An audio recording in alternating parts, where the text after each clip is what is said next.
Hi guys, happy Wednesday. We're going to start with your day 7 math. We're going to get into the virtual learning and then we will also go over a little bit of the reading. Okay, so for day 7 math, you have a math task which looks pretty short. And then you have some 11 patterns we're going to multiply, and I believe we're going to divide with, no, just multiplying today.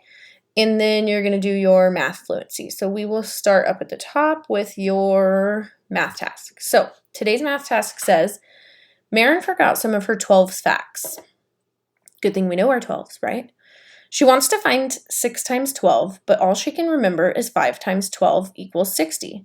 How could she use the fact 5 times 12 equals 60 to find 6 times 12? Explain. So what we're going to do is, remember when we used to do our math facts, we would draw them out by 0, 1, 2, 3, 4, 5, and then multiply by whatever fact we were working on. So because we're working on 12s, we're going to just put them in order to find the pattern. So that way, maybe we know 5 times 12 and find the pattern that's going to help us find 6 times 12. So we know 0 times 12, everything times 0 always equals 0. Then we have 1 times 12 equals 12. 2 times 12 equals 24. 3 times 12 equals 36. So as you can tell, it's going up by 12 each time. So every time you're going up and multiplying by a higher number, all you're doing is adding 12 to that number. So 36 plus 12 more would be 48. 48 plus 12 more would be 60. So in order to find 6 times 12, all I'm going to do is add 12 to this 60. So I'm going to put 60 in my head and I'm going to add 12. So here we go. We're going to do it together. Ready, go. 60, 61, 62, 63, 64, 65, 66, 67, 68, 69, 70, 71, 72. So I know 6 times 12 equals 72. And I'm going to write off to the side because it says explain. I'm going to write, I used my math facts to help me figure out the pattern from 60 to 72. Because I know when I'm multiplying by 12s, that just means you're adding 12. So because we knew the previous pattern, we were able to use what we knew was coming next to find our final answer. Okay, guys, so that is it for your math task. We're going to work with multiplying 11s. Remember, 11s are our easiest because, as you can see by the chart they gave here, it says 1 times 11, it gives you your factors, and here's the product. It's 11. 2 times 11, all you have to do is write the number you're multiplying by 11 twice. So 2 times 11, I'm going to write 22. So I'm writing 2, 2. You're writing that number twice. 3 times 11, 3, 3, or 33. 4 times 11, remember double that 4, you get 44. 5 times 11, you're going to double the 5, and you get 55. 6 times 11, double the 6, you get 66. Then we have 7 times 11, we're going to double that 7, we have 77. 8 times 11, double that 8, you get 88. And 9 times 11, double that 9, you get 99. So it says there are 11 straws in a package. Helen bought 4 packages. How many straws does Helen have? So we're going to use our pattern just like we did on the math task prior to this. So we know each time you're adding 11, or you can look at that number and just double that digit. So the product of 11 in a single digit factor, so like 1, 2, 3, 4. Remember, single digit means it's just one number. The product, the answer, you're going to get 2 numbers when you're multiplying by 11. Each digit in the product is the same as the factor that is not 11. So 4 times 11, we know we're just going to double this other number and we're going to get 44. Okay? Let me make that transparent so you guys can see that. So 4 times 11 would be 44. Another way to do that is you can use models. So you can show it on an array, or you can use repeated addition. So what they did here was they repeatedly added 11. How many times? We're going to look at that other number to tell us how many. So I know to add 11 4 times. So as you can see, there's 1, 2, 3, 4, 11. So you can add that, and you would again get 44. Okay? So the model shows 4 times 11, we know equals 44. So Helen has how many straws? 44. Okay, guys, so they showed you 3 ways. You can use your chart, you can use repeated addition, or you can use an array. Okay, so example 2, there are 12 inches in 1 foot. How many inches are in 6 feet? So what we're going to do is multiply by 12s now. But remember, because 12 is such a big number, we want to make it a little bit easier on ourselves. So what they did here was they broke up the 12 into 2 add-ins. So remember when we decomposed and we had like our twins and when we put them in bubbles, that's all they did here. So instead of 12, they're like, okay, well, let me break it into 10 because that's kind of easy to work with. And then I know 10 plus 2 equals 12. So I'm going to break it into 10 plus 2. So then remember, each of these numbers gets to multiply by the 6. So 10 times 6 equals, we're going to count 10, 20, 30, 40, 50, 60. And then we're going to go, okay, so the 10 got its turn. Now we're going to multiply the 2 by the 6. What's 6 times 2? So I'm going to count by 2s. 2, 4, 6, 8, 10, 12. And then I'm going to, remember, we have to add these two numbers together because we want the total, not just parts. So 60 plus 12 would be 72. So 6 times 2, 12 equals 72. So there are 72 inches in 6 feet. Okay, so then for guided practice, it says write an addition sentence and a multiplication sentence for the numbers of counters in 7 rows of 11 counters. So they want us to multiply 7 times 11, right? 7 rows, 11 columns. 7 times 11, I know when I'm multiplying a single digit by 11, we're just going to double this other number. So I'm going to write 77. If that doesn't quite make sense, you guys can do repeated addition. And remember, repeated addition means you're going to add 11 7 times. So when I'm done filling these boxes in, I should have 7 11s. So I have 1, 2, 3, 4, 5, 6, and 7. So 11 plus 11 equals 22. Plus 11 is 33. Plus 11 is 44. Plus 11 is 55. Plus 11 is 66. Plus 11 is 77. So if I added it, I would get the same number. So it doesn't really matter which way you do it. And if you guys like to use this chart to multiply by 11, you can also do it that way. Okay? And the last page for your handout is write an addition sentence and a multiplication sentence for each. So similar to what we just did in the guided practice. So 6 rows of 11 counters, they want us to multiply these two numbers. So I'm going to write 6 times 11. Ooh. And I know 6 times 11 equals, oh, that doesn't fit. There we go.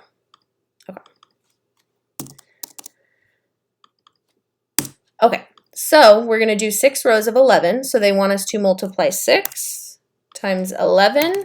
And I know that equals, we just double the other number. So I know it equals 66. Okay, or what they wanted you to do was add 11. How many times? The other number 6 times. So 11 plus 11 plus 11 plus 11 plus 11 plus 11. So when I add those up, I should get 66 to equal the same. Okay, guys, so that is all they want you to do for those. The 12s are a little trickier. So we're going to multiply 4 times, make this a little bigger, times 12. And for 4 times 12, I would use our math facts that we wrote here. And you guys can pause this here and look. 4 times 12 equals 48. So you can also use your math facts to help you because those are a little trickier, which is okay if you use that or a multiplication chart. And then you are going to, they want you over here to do repeated addition. So you're going to add 12, how many times? 4 times because we're multiplying by 4. So let's do 12 plus 12 plus 12. Sorry guys, these boxes are a little weird. And you should get the same answer that you got on your multiplication equation, which would be 48. Okay guys, so that is an example of the 11s and the 12s. I'm going to let you guys try these ones on your own. If you guys have any questions, just replay this part because it's really, really similar.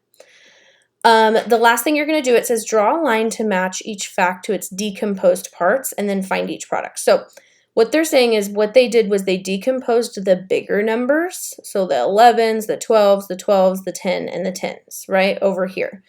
So it's going to look really similar to something we did this way. So when we did 11 times 3, we would do 3 times, and what they did was broke up 11.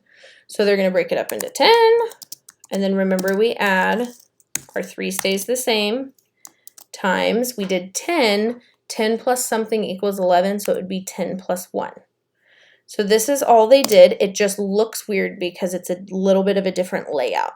So I'm going to look for number 6 for 11 times 3. I want to look for the one that says 3 times 10 plus 3 times 1. So this doesn't look like it, so I know this one's not going to be a match. This one says 3 times 10, yes, plus, yes, 3 times 1. So this one looks like a perfect match for 11 times 3. So what I'm going to do is I'm going to draw my line, and boom, there's my match. Okay, I'm going to do one more with you guys down here, and then I'm going to let you guys try the rest on your own. But remember, all they're doing is decomposing. So they're just splitting the numbers apart because they're too big, and they want to make them a little bit smaller. So we're going to look here, and we're going to do 12 times 5. Which one's bigger, 12 or 5? 12 is bigger, so 5 is going to stay the same. Remember, we only break apart one number. So I'm going to leave my 5 the same, times, and I can see they did all 10s to make it easy, so I know they broke it into 10 plus 5 times, and then I'm going to think in my head, 10 plus what equals 12? So I know I have 2 left. So for 12 times 5, this is what they broke it into. So I'm going to go through and I'm going to match them up to see which one matches what I have. So I'm going to start up at the top again. I have 5 times 10, which matches mine, plus, yes, 5 times 2, which is perfect.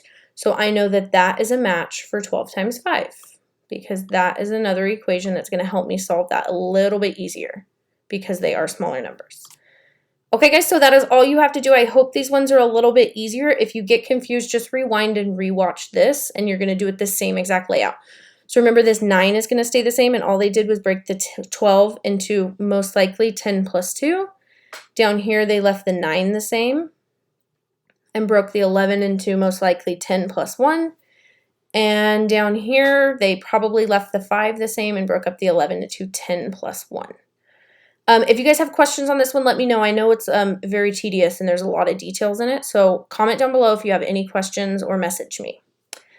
And the last thing is our fluency, which I hope are getting easier just because we're doing them so much.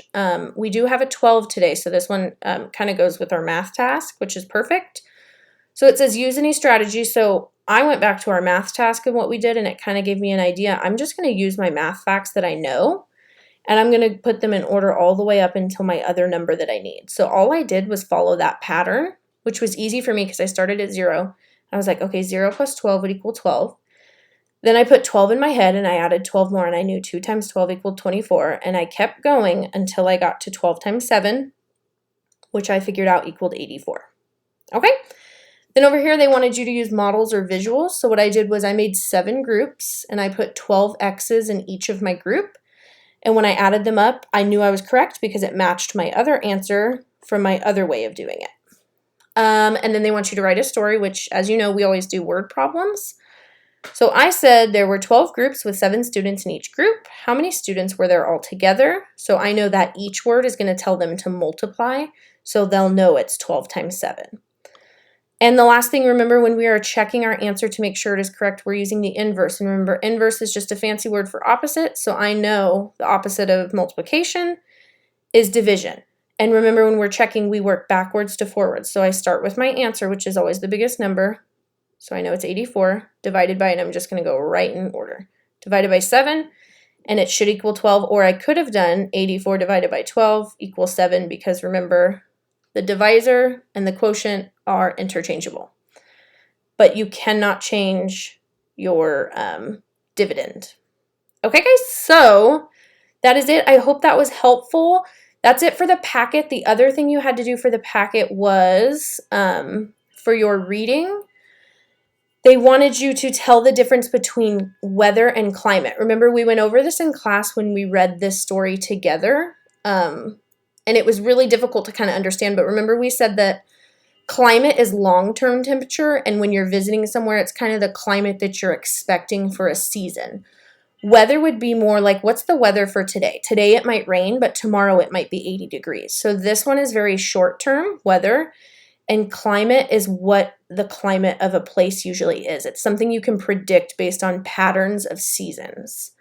We talked about that. I don't know if you guys remember that because that was, we went through that quickly, but I wanted to review that just in case you guys forgot. And they want you to write about the difference between it. So you guys can use examples from the text. That will also be on Google Classroom if you want to type it. And then the last thing to go over is your virtual learning.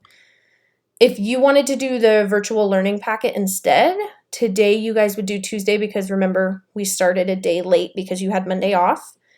They want you to read about cats and dogs. I believe it's an opinion article. And then you're going to, for your journal prompt, tell us which makes a better pet, cats or dogs. And you can use examples from your own, from the article, and you can use reasons to support it. So you guys can type that in here, and there will also be a Google Classroom assignment where you can type it, and I can reply to you guys and give you credit for that as well.